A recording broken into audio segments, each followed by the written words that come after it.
Thanks, Simone. First responders in Texas continue to search for those still missing following deadly 4th of July floods. This comes as the president has announced his plans to visit Texas this week. CBS's Karen Hua has more.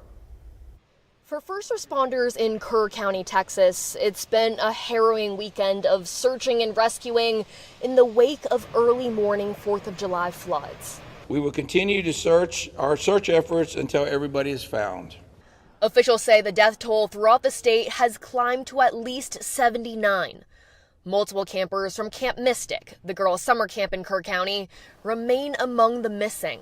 I had the opportunity yesterday to visit Camp Mystic and get to see firsthand what happened there, as well as all the way downstream after that. And it was nothing short of horrific to see what those young children went through. Officials evaded questions from reporters Sunday as to how soon residents were made aware by local agencies of flooding conditions. We don't want to speculate. At this time, we know there's a lot of speculation and question around it.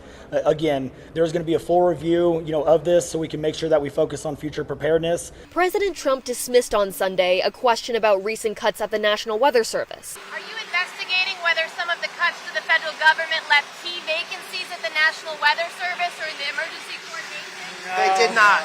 They did. I'll tell you, if you look at that what a situation that all is, and that was really the Biden setup. That was not our setup, but I wouldn't blame Biden for it either. I would just say this is a 100-year catastrophe, and it's just so horrible to watch. The president also said Sunday that he plans to visit Texas this week, likely on Friday. Karen Hua, CBS News, Kerrville, Texas.